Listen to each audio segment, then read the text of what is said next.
Welcome to the November 9th edition of the OpenLineage meeting.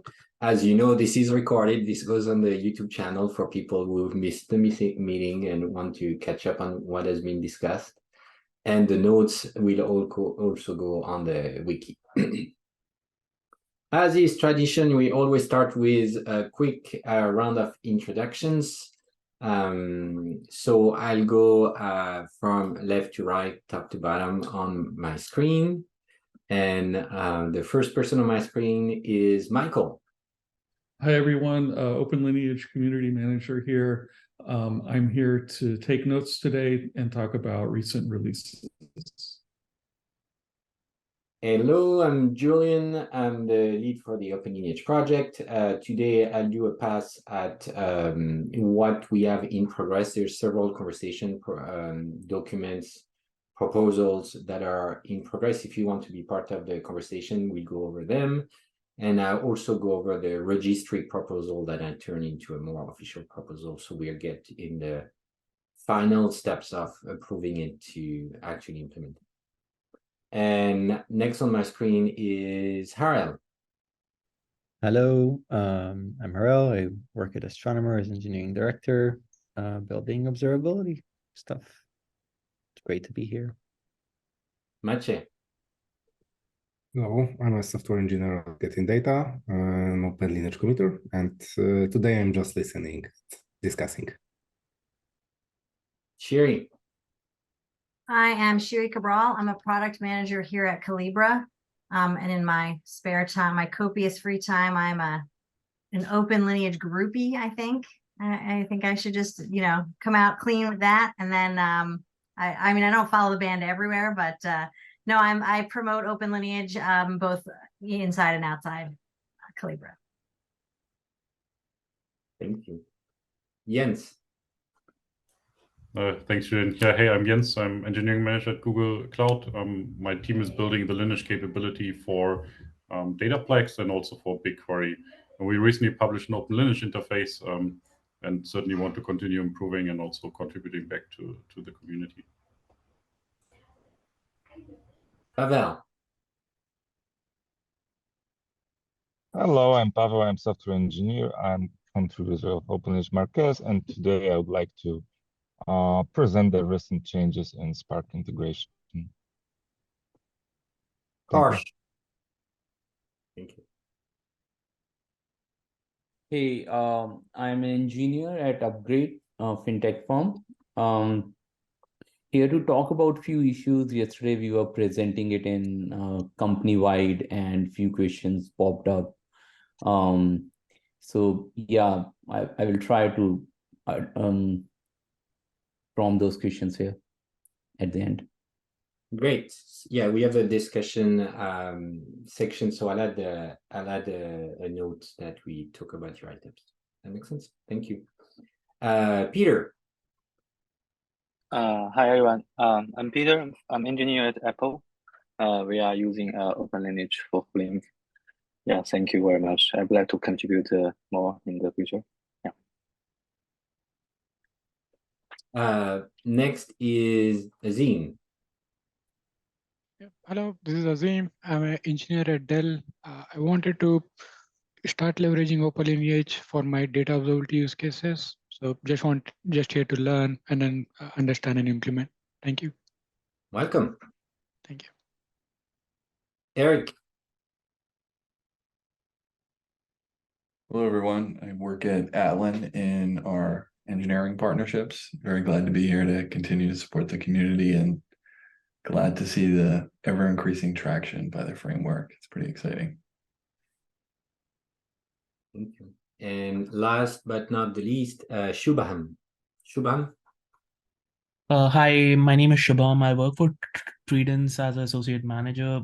Just here to learn more about OpenLineage and see what use cases I could bring in the D projects. Thank you. Welcome. So just quick reminder, if you want to be on the invite to be reminded of this monthly meeting, there's a page where you can sign up to get the notifications. In between meetings, the main way we communicate is through Slack, so you can join the OpenLineage Slack. And there's OpenLineage, mailing list, Twitter, LinkedIn group, where we post updates on new releases and new talks and things coming up. The wiki will have the notes for these meetings and the links to the recording. The YouTube channel gets the recordings. And oh yeah, and there's also a newsletter, which is also a written form of long form of the new things that happens every month that Michael is editing. Thank you, Michael.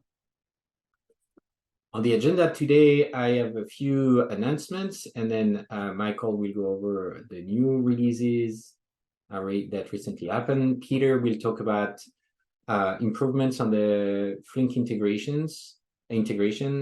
Pavel will talk about the Spark integration and what's new. And I'll go over, like I mentioned earlier, over the currently open proposals. In particular, I will do a review of the registry, which is getting closer to being formalized, and to move on to the implementation. And then we have open discussion items. So Harsh will add that would be a good one to discuss your things. And if anybody else has also things they wanted to be discussed, like feel free to add them when we get there. So on the announcements, please, the ecosystem survey is still out. This is one way you can influence the direction of OpenLineage. I'll give more information to everyone in the community of what's important to users or consumers of OpenLineage, whether you're more of a partner of or an end user of Lineage. So you have this bit.ly link here. Please spend some time and fill out the survey if you haven't done so yet. Announcement. Welcome. Congratulations, Harel, on being the latest voted in committer on the project. Harel has been contributing a lot in the project leadership. He has facilitated many discussions, including working with Eric and others at Atlan on their adoption, and working with Flink committers on getting the Flink integration going, and generally aligning people in the ecosystem. So I think I like to say, like, and he also found time to do some contributions to the code base. So there are several, I think 3 or 4 commits that come from him. And so I wanted to highlight, yeah, in general, in open source, it's so much a people problem as it is a technical problem. Not all contributions are code. And we are very happy to welcome Harel to be part of the project official committer and recognize all these contributions. Welcome. Thank you so much. Very excited for the for this announcement. So appreciate it, and very happy to continue being a part of this project's growth. And yes, I mostly introduce bugs when I contribute code. So you mostly want me away from the code base. That's why we are a review process. Yeah. Thank you. Some announcements. Upcoming talk.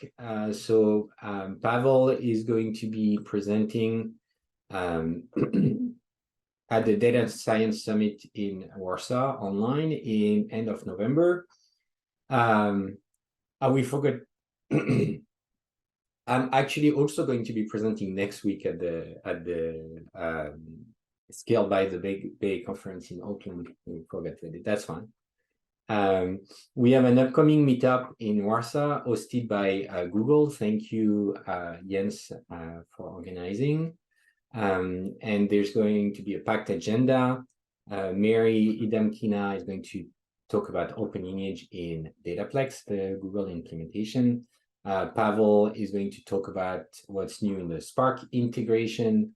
Jakub is going to talk about extracting lineage from the Python operator and making magic about how we get lineage from more opaque code like Python and things like that. And and Pavel will also go over how to become a Spark OpenLineage contributor in 5 steps. So a lot of interesting things and an opportunity to get together in person for people who are closer to that part of the world. So it's going to be in Poland, in Warsaw, at the Google office.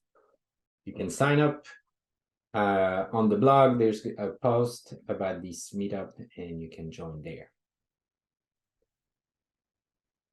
And I think, oh yeah, one last thing about talks and conferences. The call for presentation for Data Council is around the corner. It was supposed to be yesterday, but they extended it a few weeks. And so, some members of the OpenLineage community have reached out and people are submitting presentation and things. So letting you know this is happening. If you want to talk about OpenLineage and things, this is one good conference to do it. This will be in March next year. Any questions before I switch to? So just moving on, feel free to interrupt. This is meant to be interactive, right? And ask questions. Next is Michael talking about recent releases. Yeah, thank you. And I'll be fast because I know we have a packed agenda. We only had one release since the last meeting in Flink. We now have lineage from Cassandra connectors. Thank you, Peter. Don't want to say any more about that because I think we'll be hearing more about that in just a minute. We also got support for resilient distributed databases and 2 data frame operations in the Spark Scala API. We got an upgrade to Databricks runtime 13.3. Some changes. We have looser attributors and requests versions in Airflow, and we're now rendering the YAML configs lazily. Wanted to give a shout out to Sophie, our new contributor of a bug fix in this release. Thank you. Thank you, Sophie. Next, so any question on the release? If not, we'll move on. And Peter, let me know when you want me to switch the next slide. Yeah, I think we can go to the next slide. Thank you, everyone. Yeah. So I'm new to OpenLineage. Yeah, as I mentioned, thanks everyone. I'm glad to be here in the community. I'm currently working in the data platform team at Apple.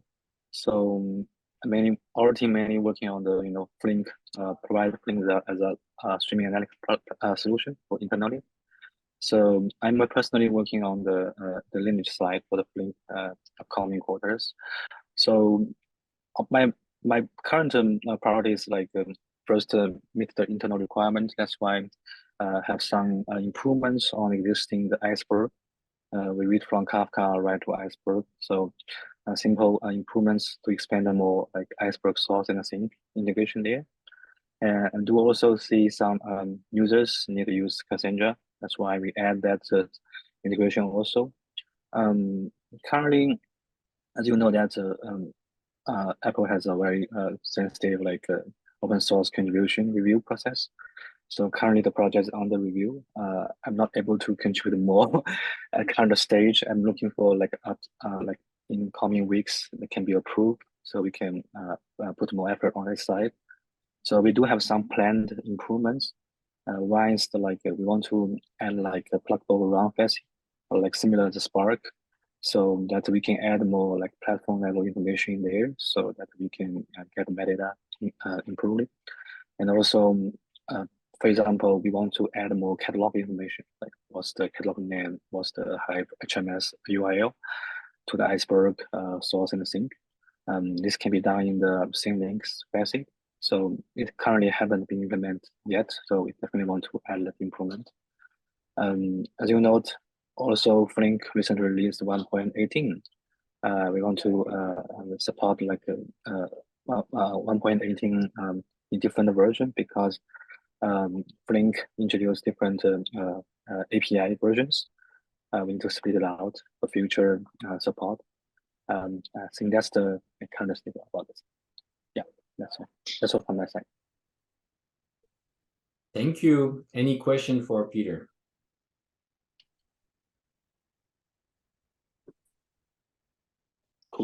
Thank Thank you you. so much for the update. I'm looking forward to the progress on the Flink integration. So next, we talking about what's new in the Spark integration. Yes, could you, Julian, please switch the slide to the next one? So there are a few things that changed over the last month. So at the beginning of October, we introduced the support for Spark 3.5, and actually it still doesn't cover the support for Iceberg and Delta, the recent libraries that support the recent Spark version. We also added support for Databricks runtime. I think is the latest one.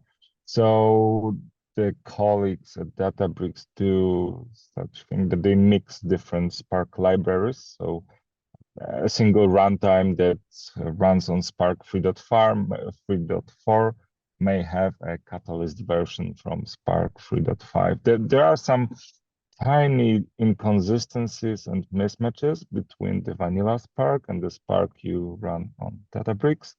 And we do have an integration test for this. And yeah, whenever something is wrong, we try to fix it to support the latest version. So this has been done. And I think perhaps the biggest fix is 2188, which is the fix for the Scala integration. So for some time, we're getting an issue raised that there is something wrong when the lineage is read from the RDD's operation. And the problem was that we were not able to reproduce. So we were getting some code snippets that should reproduce the issue, but whenever I put it into our integration test, the tests were succeeding. And it turned out that it may be a difference when calling the same code from PySpark and from Scala Spark. And it's especially a difference when you do some language-specific operation. I think in this example, it's a sum. Do we have a sum here? Oh, yes, there's at the bottom of the snippet on the right, there's a union RDD1, union RDD2, and then we do a mapping which does some operation on a case class. And in this case, if you run it in Scala, it gets translated to a totally different plan than when you run it through PySpark, because within PySpark, it's all translated into, oh, I'm sorry,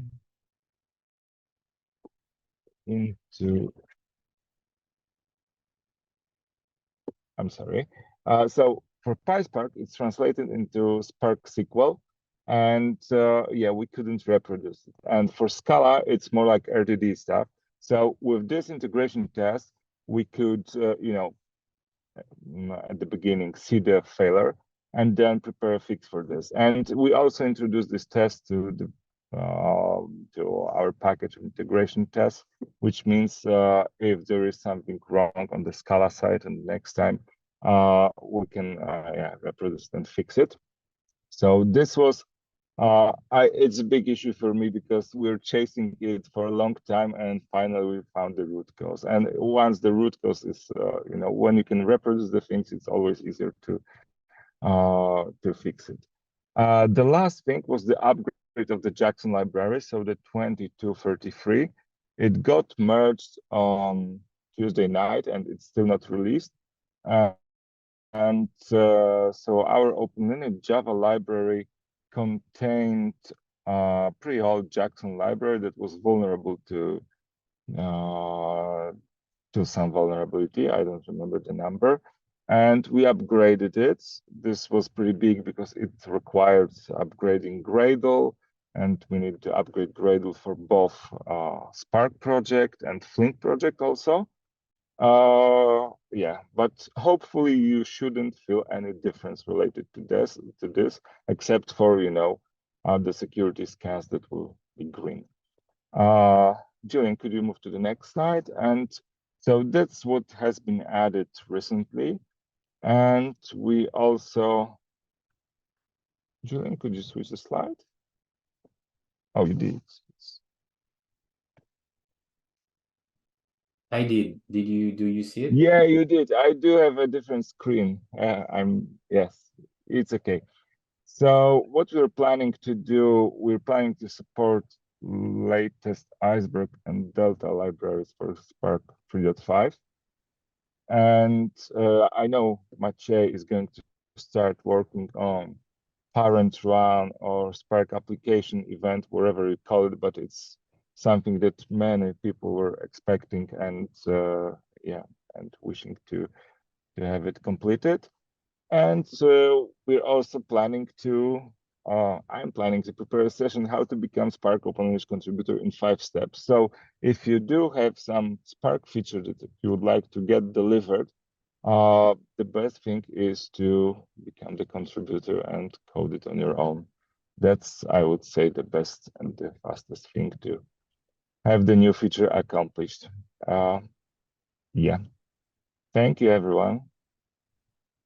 Thank you. And I wanted to clarify, I forgot to mention before, but this OpenLineage meetup at Google in Warsaw is going to be hybrid. So people will be able to watch those talks online live at the same time if they're in a different location. Any questions for Pavel on the Spark side? Thank you for the update. This is exciting. So next step. So I wanted to do a progress update and invite people to join the conversation and highlight what conversations are ongoing at the moment. So there are a few proposals that are in discussion at the moment. They're still looking for more feedback. So thank you, Jens, for submitting proposals for improving the column lineage. So we have currently 2187, which is about improving some metadata about transformation type and related to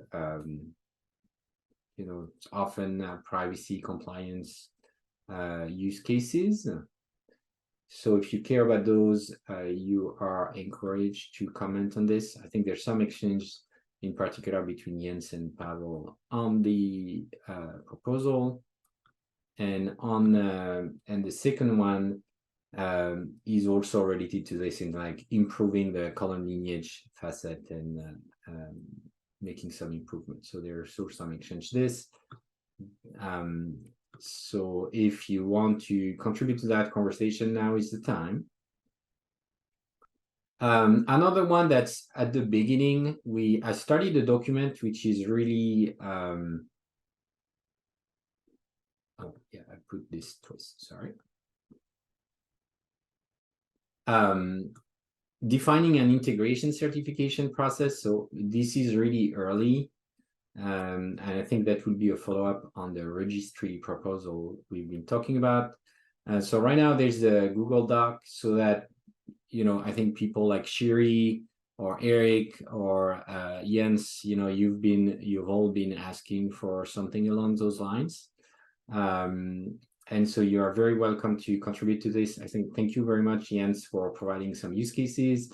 So as you see, we are very early, right?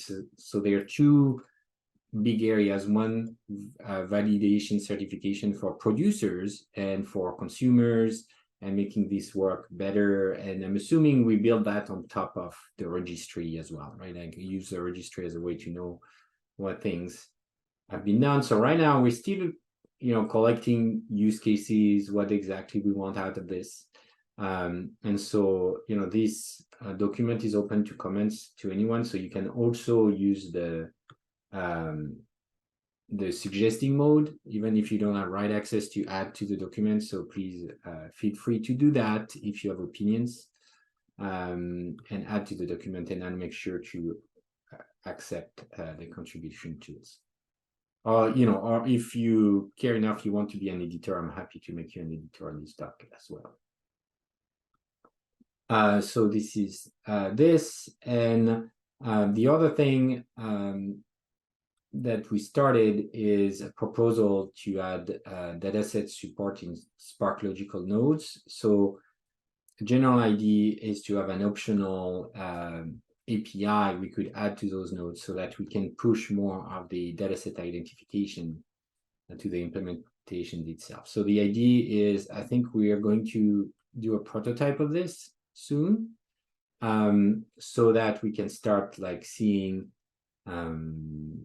like take one of the external data sources in Spark, for example, possibly Iceberg, right, to have more metadata published in those and have ownership, avoiding having external to all those systems, how you define a unique identifier for data set. So this is there. If you want to contribute to this or have opinion on how this works, I think Pavel is in particular has been driving some of the comments on that.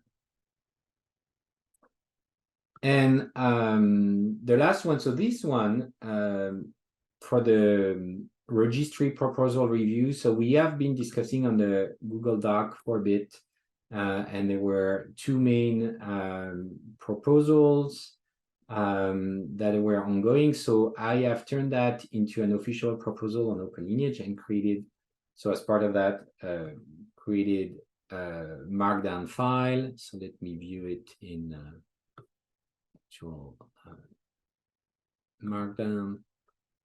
So now what we had two options. So based on the discussions, we preferred in the community, we prefer one of the proposals. So I've written up that one in the proposal document, and I left the other one as an alternative considered, you know, for posterity. But what's under alternative considered is the one we're not considering doing.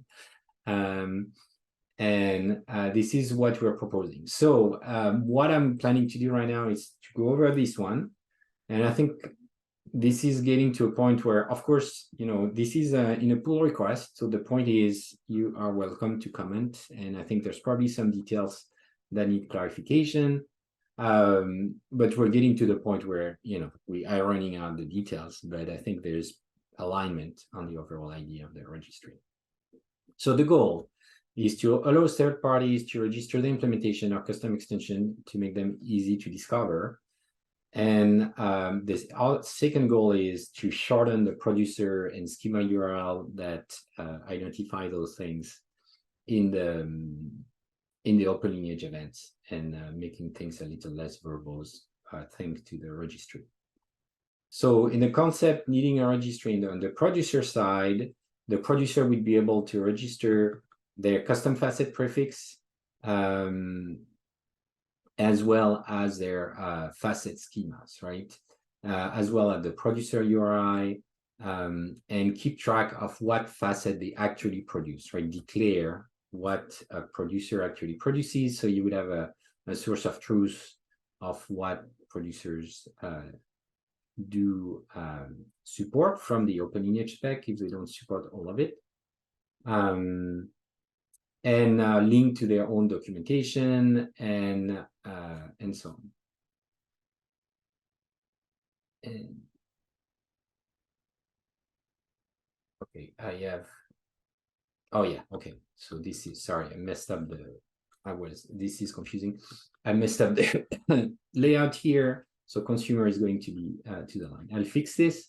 So that's, this part is on the producer side.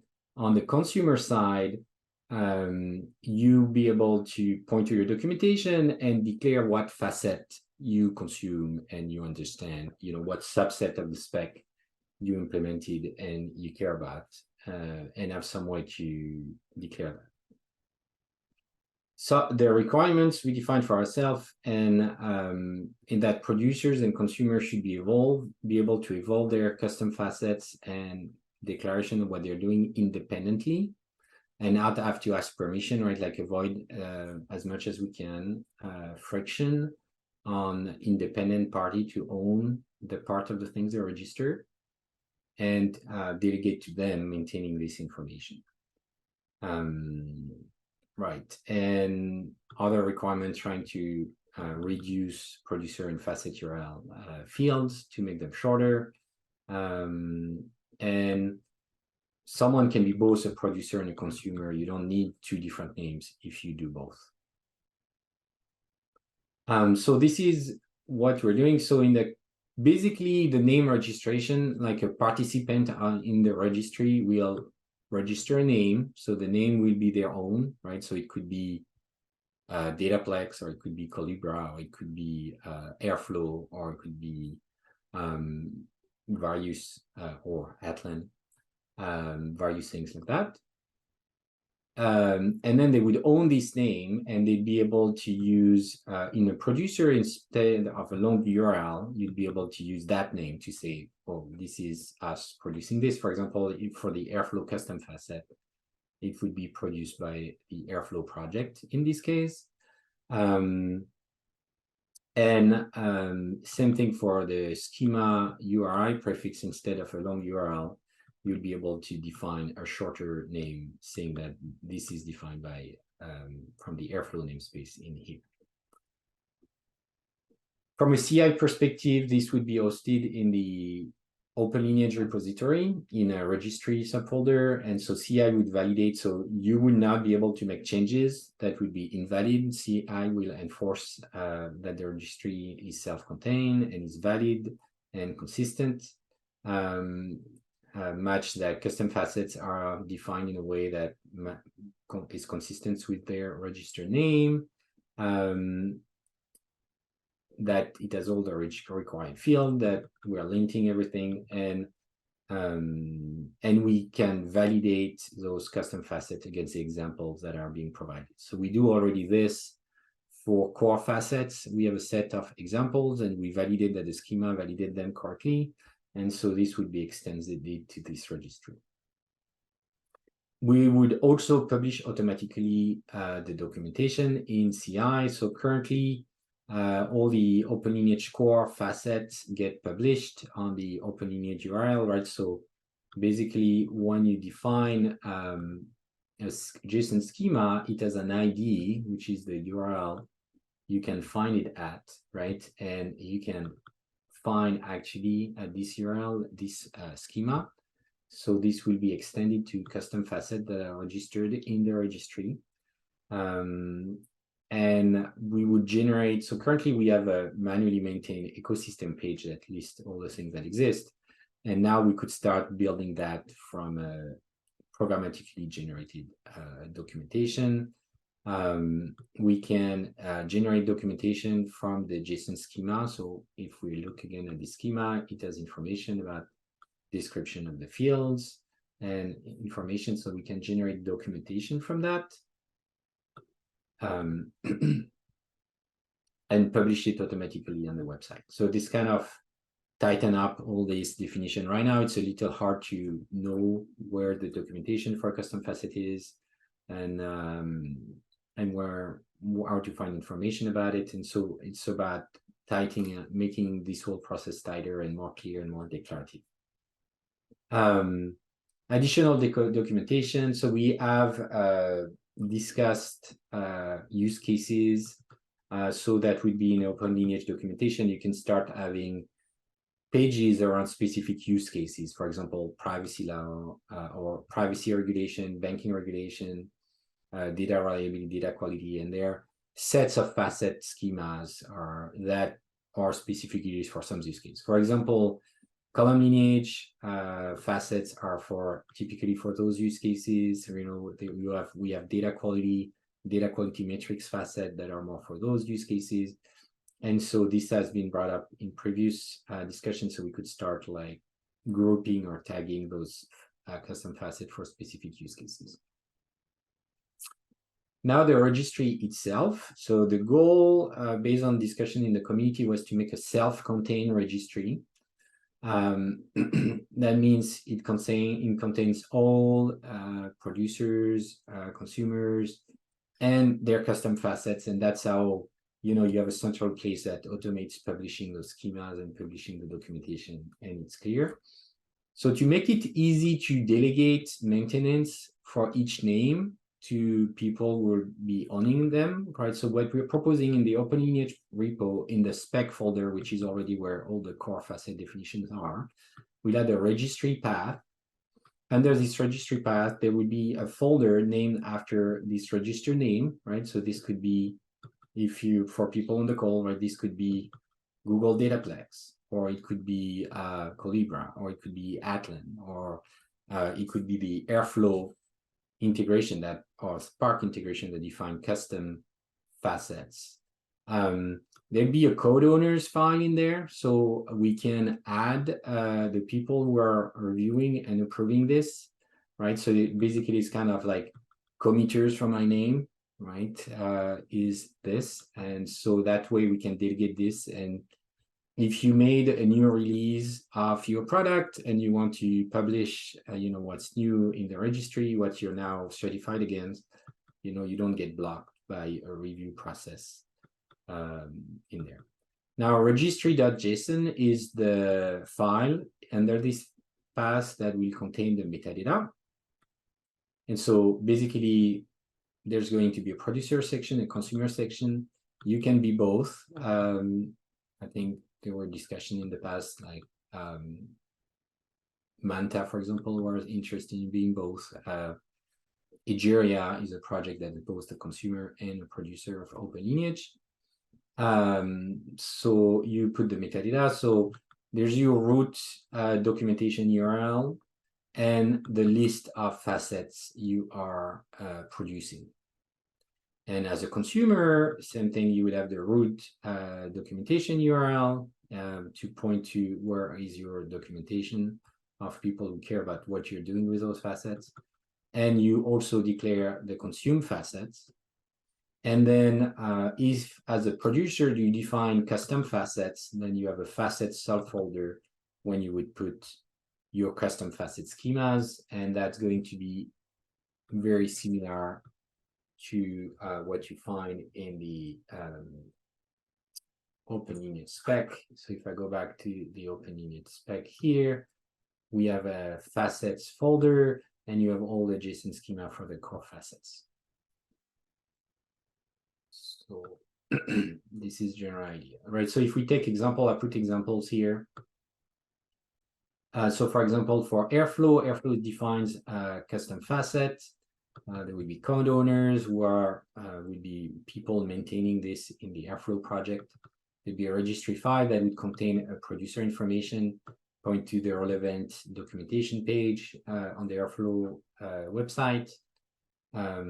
This is just a placeholder. I didn't put the actual documentation, and it will list the produce facets. So those produce facets are either core specification facets. Okay, so the Airflow integration does publish these dataset version dataset facets, and it also publishes custom facets that it defines.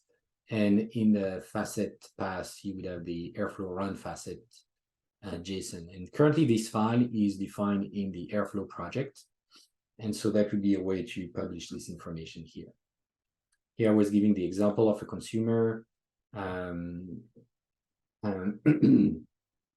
And so, for example, in this case, you would declare, well, this is where you find the documentation, and that this is where I list all the facets that I currently understand and consume.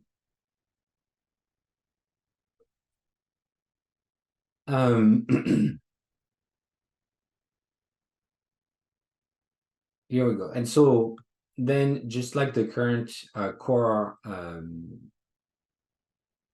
core spec implementation, all those files would get published automatically by CI under the URL, like official URL of their JSON schema.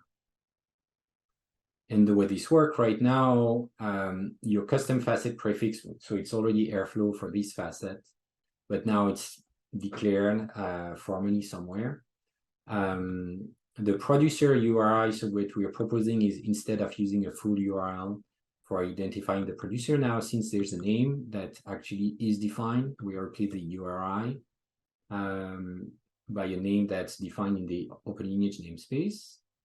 And when you have schema URI, same thing, you don't have to put a full URL. You can just, we know it's relative to this path here. So you can just use that as a name to identify your facet. So the advantages of the solution is everything self-contained. Once you define your name, you define code owners to approve the changes to this registry and make changes. CI can guarantee that everything is consistent. The producers do need to host and maintain their own subset of registry, right? None of the people interacting with the registry have to figure out this publishing mechanism or any of that, right? Like this is all taken care of by the OpenLineage CI. And everything's automated and consistent, and we can verify this. Right, and as a cons, you have to maintain this in the OpenLineage repo, right? So that's kind of the alternative, and that's because in the alternative considered, it's a bit similar, except the registry was pointed to separate places where people maintain their custom facets. And so basically the idea was you define your name in the registry, and once you define the name and you point to your external location where you actually host what you consume, what your custom facets are, the registry was just a registry of name, right? So the delegation of how you maintain it was easy because you own where you put the schemas and where you do the things. But the downside of this, it's also more work for people who want to interact. So it prevents the CI to make sure the thing is self-consistent, because part of it is defined externally and without control of the CI to validate that it's correct. And it doesn't, so the repo cannot enforce consistency, and everybody needs to figure out how they're going to check in their own GitHub repo, or how they're going to maintain it, how they're going to do CI to publish things, and so on. So it's more work. The advantage of this is full freedom. You know, all you need to do is define a name, and once you define the name, you own the thing end to end, but it's less convenient for sure. So we opted for the option where, you know, you fit in the OpenLineage repo, which I think is fine. I think the code owners will give enough delegation so that this is not too much of a hindrance, but then we get the advantage of having consistency. Like everybody does the thing the same, and there's no surprises, no things disappearing without worry. So this is where we at, and I'm sure, you know, it's not going to be set in stone, right? So that's kind of the minimum fields we're defining. I'm assuming that, I think this came up, right, as part of the certification process, like being able to say, this is that version of the OpenLineage spec that I'm valid with, and so on. So I'm sure we're going to add more fields to this, and, you know, things you want to declare, and but I think and I'm happy to add those now if you think it's important. But I think what we want to focus on this is the right framework, right, to keep extending this registry and making sure people are fairly independent with declaring what they're doing without, you know, the OpenLineage being a bottleneck of you defining your own custom facet and so on, which is really the goal, is for you to be really flexible with this.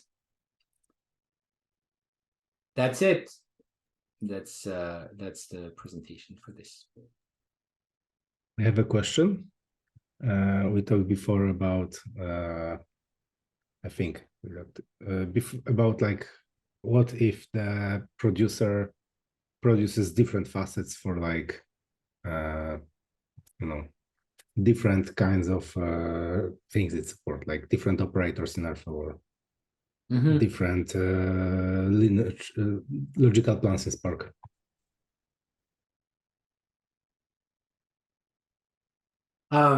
That's a good question. My personal stance on this is we don't necessarily need to go to that level of granularity, but we can leave room in the spec for more information on that, right? Like, because otherwise it can be very granular, right? I don't think we should make, I mean, I don't know how granular we would be, right? Like, for example, another conversation is the same thing, right? Is the name you register, for example, if you're Google, is the name you register, is it Google, or is it Google Dataplex and then Google Dataproc and then Google Cloud Composer? It's probably the later. So there's going to be discussion on the granularity as well. So yeah, I think we can define this in terms of maybe, for example, right, to your point, Mache, this should not just be an array of URI, it would be an array of objects so that we can be more precise on this, for example. That way you can have the URI and other things. Sherry, you had a question. Yes. And this may have just been part of what you were just saying, but it would be interesting for example, for consumed facets, is it a mandatory or an optional consumption? Yes, I think a lot of things, this would be, so you would want to be able to capture that. I think it's always going to be optional. Maybe you may want to, yeah, there's something of declaring that certain functionality is not going to be working if you don't publish this facet, right? I think in a lot of cases, the way OpenLineage works, most facets are optional, right?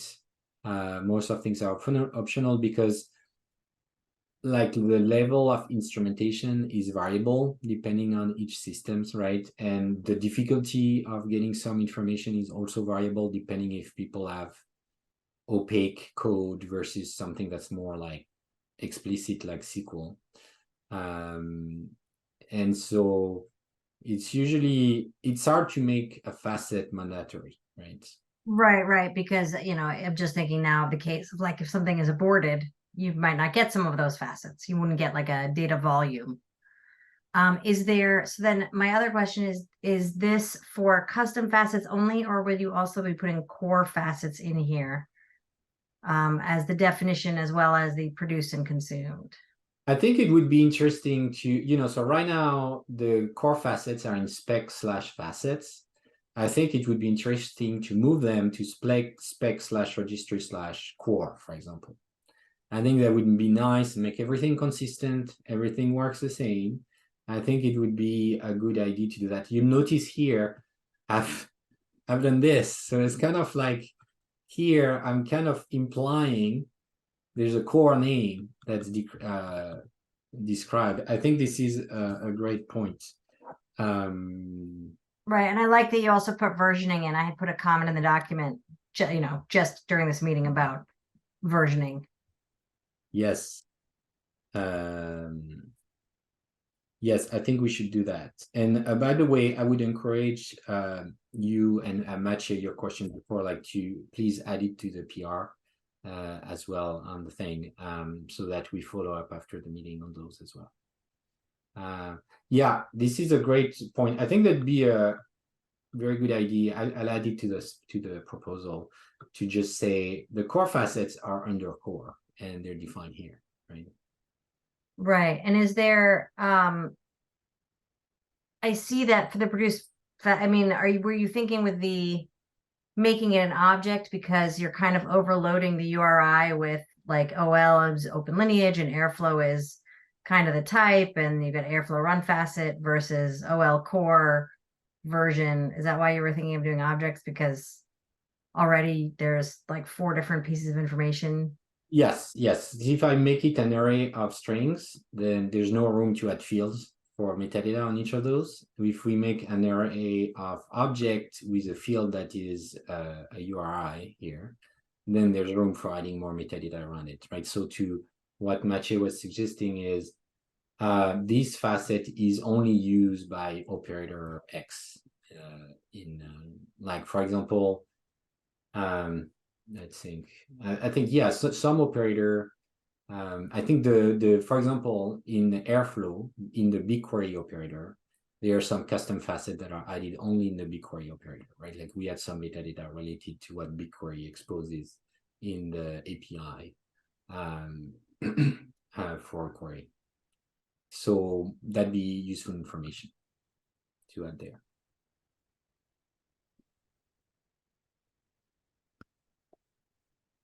Great. And then is there any relationship between the URLs in the registry and URLs for tests for the facets? Oh, the facet schema and things? Like right now, what's under, spec tests right? And each facet has a folder of tests. Is that something that we either expect or even want? We might not want, you know, the custom facets to have their tests here. It might be a lot. I think it would be useful if we think of the certification process, right? Like the other discussion we'll have on top of this. It is useful to have examples. So I think it makes sense to me that each of those custom facets will have one example. And so we use those, right? So, okay, this one is a bit simple. But if I take this one, right? So we use those as validation to make sure we guarantee in CI that this schema validates this JSON facet. So it's a good way to verify that those JSON as well-formed and they validate examples of what we think is good. It's good for consumers to have some simple test cases, right? To validate, oh, I want examples of what this is producing to make sure I'm understanding it correctly. So I think it's desirable. I mean, we can make this optional or something. I don't, you know, I'm not saying we put all of unit tests of everything people do on the. Sure, but I think the examples can also be helpful, right? If I'm discovering, right, with that, if I'm doing self-service discovery and be like, oh, what custom facets already exist, and I'm clicking through and I'm like, oh, I don't understand what data quality metrics means, right? Like, you know, let me see. And so I was more referring to like, you know, do we want it? Do we not want it? Which it sounds like we might want it, which is, you know, again, a recommendation, not a requirement. But also like here it's in main spec tests facet name. Is that what we want, everything in tests, or is it going to be something where we have like, you know, tests Airflow, tests OL, tests? Maybe we put it in the registry itself. So that's a good point. So Alad, please comment on the proposal, and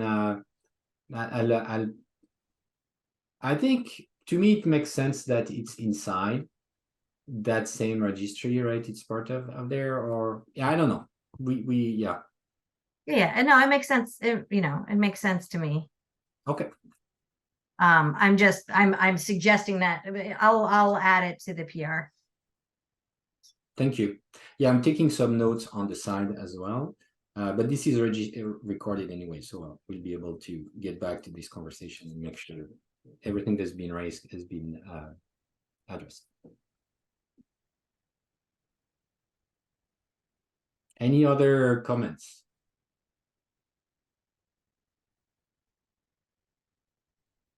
Well, thank you. This is great feedback.